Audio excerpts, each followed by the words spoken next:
गुरुजी, मैं सबसे पहले तो आपके चरणों में कोटि कोटि प्रणाम करना चाहूँगा मैं। और मैं क्षमा चाहूँगा क्योंकि मुझे है ना, मैंने बहुत आपकी कथाओं को सुनता हूँ और मुझे बहुत प्रेरणा भी मिलती है आपकी कथाओं को सुनकर। और मुझे थोड़ी घबराहट हो रही थी, तो इसलिए मैं बैठा हूँ आपके सामने, तो इसलिए मैं बताइए। क्षमा चाहूँगा। और मैं एक मुस्लिम धर्म से हूँ और मैं ये पूछना चाहता हूँ, मैं सनातन में आ तो गया हूँ, पर मैं ये पूछना चाहता। आप मुस्लिम हैं? हाँ। क्या नाम था आपका पहले? मेरा पहले जावेद नाम था। जावेद। काफ़ी लोग जानते भी होंगे तो तो आपने हिंदू धर्म अपना लिया है? हाँ हाँ, क्योंकि सबसे पहले मैं एक बात कहना चाहूँगा, क्योंकि काफ़ी लोग मुझसे कहते हैं कि तुम हिंदू बने हो। हिंदू तो मुझे नहीं लगता कि कोई किसी को बना सकता है, क्योंकि हिंदू पैदा ही होता है, मेरा वाह, मानना ऐसा है। बिल्कुल। और ये मुझे ना किसी ने ब्रेन वॉश करा और ना किसी ने कुछ कहा, ये एक ठाकुर जी की कृपा हुई, तब मैं सनातन में आया। जी। वैसे किसी ने मुझे, या मैंने किसी को देख के सीखा, या ऐसा कुछ भी नहीं था। तो मैं सभी लोगों से ये कहना चाहूँगा, और मेरे जो फैमिली वाले हैं वो भी आज तो आज आपके फैमिली वाले आपका विरोध नहीं करते कि तुम कहाँ अभी चल? मैं अभी इतना डिप्रेशन में हूँ, पूछो मत। मुझे फ़ोन आ रहे हैं फैमिली वालों के ज़्यादा आ रहे हैं, बाकी अदर तो कोई कुछ भी नहीं कह रहा, पर फैमिली वाले का आज भी मम्मी का फ़ोन आया और वो कहने लगी हमसे कोई मतलब नहीं, हम मर भी गए हैं तो हमारा मुंह मत देखियो तू। हमारी वजह से पूरे रिश्तेदार, तेरी वजह से हमें पूरी वो कर रहे हैं, और मतलब हमसे रिश्तेदारी टूट गई है। हमारी एक लड़की है, उसकी शादी करनी है, तेरी वजह से उस लड़की की भी ज़िंदगी ख़राब हुई है। तो महाराज जी, मैं ये पूछना चाहता हूँ कि ठाकुर जी से मेरी एक शिकायत है हमेशा कि या तो मुझे पहले इधर का कर देते या उधर का कर देते। ये बीच में ला के मुझे इतना परेशानियों में डालना, और उनको मैं छोड़ नहीं सकता। मैं किनको? सांसें छोड़ सकता हूँ, पर मैं ठाकुर जी को नहीं छोड़ सकता। किनको नहीं छोड़ सकते आप? मैं ठाकुर जी को नहीं छोड़ सकता। भगवान जी को नहीं छोड़ सकते? नहीं छोड़ सकता सर। फिर आप सही रास्ते पर हैं। तो मैं एक चीज़, मेरा एक सवाल और था कि मैं जगन्नाथ मंदिर में जा सकता हूँ क्या? कि जगन्नाथ जी के मंदिर में अब तो आप इन्हें धर्म बदल लिया है, आपने धर्म परिवर्तन कर लिया अपना। हाँ जी। वैसे देखो, धर्म परिवर्तन करने की ज़रूरत ही नहीं पड़ती। हमारे ठाकुर जी जो है ना, हमारे भगवान कभी ये नहीं कहते कि तुम हिंदू हो जाओगे तो ही हम तुम्हें मिलेंगे। हाँ, मैं भगवान तो कहते हैं कि तुम मुसलमान भी हो, और यदि तुम उसी रूप में मुझे प्रेम कर लोगे तो मैं उसी रूप में तुम्हें प्राप्त हो जाऊंगा। हमारे भगवान कभी नहीं कहते कि तुम धर्म बदलो। नहीं रस खान जी को उसी रूप में, उसी लिबास में प्राप्त हुए थे भगवान। जब उनकी कृपा हुई तो मैं सब कुछ खाया करता था, पर जैसे उन्होंने कृपा करना स्टार्ट करा तो अपने आप ही छूटने लग गया। सब चीज़ों को देखकर वो मन वॉमिटिंग सी आनी, ये अपने आप होने लग गया। तो ये मुझे नहीं लगता कि मैं छोड़ सकता था या वो करता। आज का टाइम है कि कोई आमलेट भी बनाता है घर के पास में, तो उससे भी मुझे बहुत दिक्कत होती है, ऐसा लगता है जैसे वॉमिटिंग हो जाएगी। तो ये ठाकुर जी की कृपा ही है।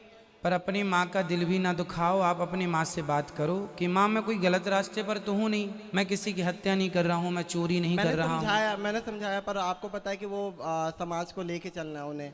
और उन्होंने मुझसे कहा भी कि मुझे अपनी एक बेटी की शादी करनी है और मुझे समाज में रहना है, तो अब मैं क्या कर सकता हूँ? मैं ठाकुर जी को भी नहीं छोड़ सकता, तो मुझे समझ नहीं आ रहा। तो आपको ये भक्ति का रोग कब से लगा? मैं बहुत छोटा था। मेरी जो परवरिश हुई है वो मेरी नानी के घर पे हुई है। अच्छा। तो नानी के जाने के बाद मामा मामी दिल्ली लेकर आया, उन्होंने मुझे 11 साल की एज में काम पे लगा दिया। तो मुझे तो काम वाम का पता नहीं था, मैं वहाँ बैठा रोता था। तो मेरे ख्याल 2012 एक साल बीत गया। समय ऐसा बीत जाता है और पता भी नहीं लगता, और आदत पड़ जाती है उस चीज़ को झेलने की।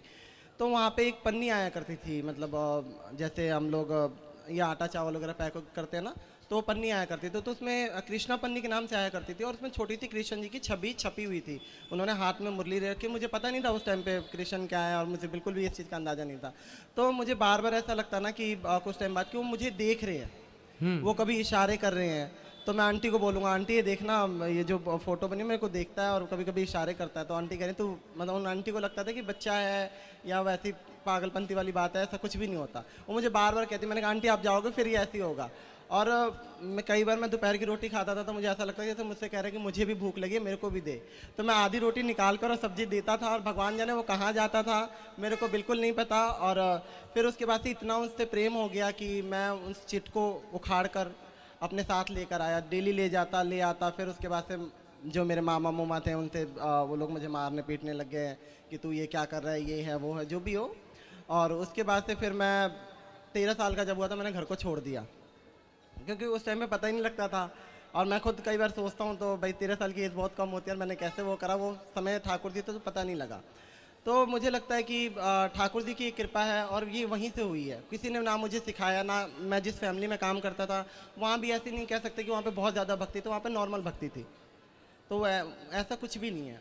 तो ये मुझे कई लोगों की शिकायत है कि मुझे मेरा ब्रेन वॉश किया गया है या वैसा किया, तो ऐसा कुछ भी नहीं, किसी सनातन ने किसी ने भी मेरा ब्रेन वॉश नहीं करा। मैं अपनी मर्जी से आया हूँ और मुझे उसमें भी कोई दिक्कत नहीं थी कि मैं दोनों को लेके चल रहा था, पर लोगों ने मुझे इतना परेशान कर दिया तो मैंने वो धोबी का कुत्ता घर का ना घाट का वो वाली सिस्टम हो गया था। मैंने कहा फिर सनातन में आ जाऊँगा, क्योंकि मैं कान्हा जी को नहीं छोड़ सकता। तो अभी कहाँ रहते हैं आप? अभी मैं दिल्ली में रहता हूँ और ठाकुर जी की थोड़ी दया हुई तो ब्रजवास कर लूँगा बहुत जल्द, और आपका आशीर्वाद रहा तो गुरु जी। बिल्कुल ठीक है। सनातन धर्म में और मुस्लिम धर्म में क्या अंतर लगा आपको? आप तो मुसलमान में जन्म लिए हैं और सनातन को फॉलो कर रहे हैं, ये बताइए दोनों में क्या अंतर? ये लोग लड़ते क्यों हैं धर्म को लेके? मुझे तो ये पता नहीं, क्योंकि मैंने इतनी उन चीज़ों में पढ़ाई नहीं कर रखी। सनातन मुझे ऐसा लगा कि सनातन एक शांत धर्म है जहाँ मन को शांति मिलती है, और किसी के लिए मतलब किसी जानवर को काटना पीटना नहीं होता। तो सनातन इसलिए भी बहुत ही अच्छा है क्योंकि हम किसी का जान लेकर अपना त्यौहार वगैरह नहीं मनाते जी। जैसे कि होली हो गई, दिवाली हो गई, तो कभी भी ऐसा नहीं होता कि किसी हमारे यहाँ दीपक जला करके त्योहार दीपक मनाते हैं। जलाकर और मिठाइयों के साथ। तो ये बहुत अच्छा है और अच्छा लगा सनातन बहुत, और अब भी मैं सनातन में ही हूँ तो मैं अपने आप को सनातन ही मानता हूँ। बिल्कुल, आप पूर्ण सनातनी हैं। इस धरती पे प्रत्येक जीव सनातन ही है मेरे भाई। रास्ता भटक गए हैं लोग, बस ये समझो, रास्ता भटक गए हैं लोग। किसी धर्म में किसी की हत्या करना जायज़ नहीं है। आपको क्या लगता है, किसी की हत्या करना सही है? नहीं, ये तो बिल्कुल गलत बात है, क्योंकि धर्म को अगर वैसे भी लेके चलें तो धर्म को ना के लेकर भी चले तो लोग एक्चुअली बहुत सनातन जो लोग खाते हैं उनसे भी मेरा वो चाहे जो भी खाए वो, क्योंकि जान सबके अंदर होता है। मैं पहले छोटा था तो मैं जाया करता था मुर्गे की शॉप पे, तो वहाँ एक मुर्गा इतना तड़पता है कि उसको देखकर अब जब देखता हूँ तो मुझे ऐसा लगता है कि भाई क्या हो रहा है ये उसके साथ। वो इतना तड़पता है, अगर कोई जाके उसको करता हुआ देख लेना, मैं लोगों को कहता हूँ कि छोड़ दो, तो लोग कहते हैं कि हम थोड़ी ना काट रहे हो, तो वो काट रहा है। तो सर ये गुरुजी मैं चाहूँगा इसके ऊपर भी कुछ आप बताएं कि जो लोग ये कहते हैं हम नहीं काट रहे हैं वो काट रहे हैं, हम जान नहीं ले रहे हैं। भाई पर आपके कारण ही तो वो मर रहा है। हाँ, मैं भी आप यही ग्राहक बन करना जाते तो उसकी हत्या ना होती। तो मेन जिम्मेदार हत्यारे तो वो ही हैं जो ग्राहक बन के गए हैं, और गुरुजी असली हत्यारे वो हैं। मेरा एक सवाल और भी है कि बहुत हमारे सनातन लोग हैं जो इन लोगों को किराए पे दे देते हैं, जो मुर्गा मर्गा काटते हैं, जो भी धर्म से मुझे नहीं पता, पर उनके लिए भी कुछ आप मतलब उनको इस चीज़ का पाप लगेगा नहीं लगेगा? बिल्कुल पाप तो देखो किसी की, हमारे सनातन धर्म में तो लिखा है अहिंसा ही परमो धर्मा। हमारे यहाँ तो चींटी को भी आटा डाला जाता है, कुत्ते को रोटी, गाय को रोटी निकाली जाती है। जीव मात्र की रक्षा करना, जीव मात्र की सेवा करना। हमारे यहाँ के राजा हुए हैं जिनका नाम है राजा शिवी, जिन्होंने एक पक्षी के लिए अपने शरीर का बलिदान दे दिया था, काट करके दे दिया था। एक पक्षी की रक्षा के लिए उनकी गोद में एक पक्षी उड़ के आ गया, तो जिसने पकड़ा था उसने कहा ले दो हमें, हम इसको खाएंगे। अब राजा ने कहा मेरी शरण में आ गया, मैं नहीं दे सकता।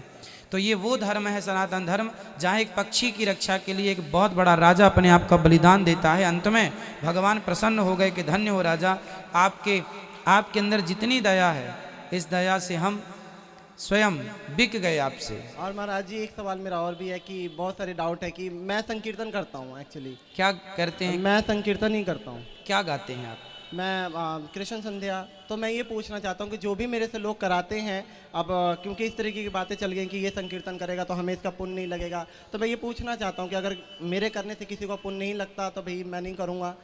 नहीं, आपका जो पुण्य है वो आपके पास है। आप जो भी पुण्य करेंगे, आप जो भी पुण्य करेंगे, जो भी अच्छा कार्य करेंगे, उसका फल आपको निश्चित मिलेगा, उसका कहीं नहीं गया। मैं अच्छा करूंगा मुझे मिलेगा, ये अच्छा नहीं महाराज जी मैं ये पूछना चाह रहा हूँ कि जो मेरे से करवाते हैं उन लोगों को। अब जैसे वृंदावन में बहुत सारे मंदिर हैं, हाँ। उन मंदिरों में कीर्तन के लिए लोग बुलाते हैं कि आप आके 2 घंटे कीर्तन करो, आप भी करो, तो आप कीर्तन कर सकते हैं। वो तो वहाँ की नियमावली है, कीर्तन करना है कर सकते हैं, कोई दिक्कत नहीं है। आप अपनी माँ को, अपने पिताजी को समझाइएगा कि वो परेशान ना हो, आप सही जगह हैं। सनातन धर्म मीन्स आप खुद कह रहे हैं कि शांति का अनुभव है। पूरी दुनिया आज नहीं कल इसी शांति की ओर बढ़ेगी जिस शांति की ओर आप आज बढ़ गए हैं।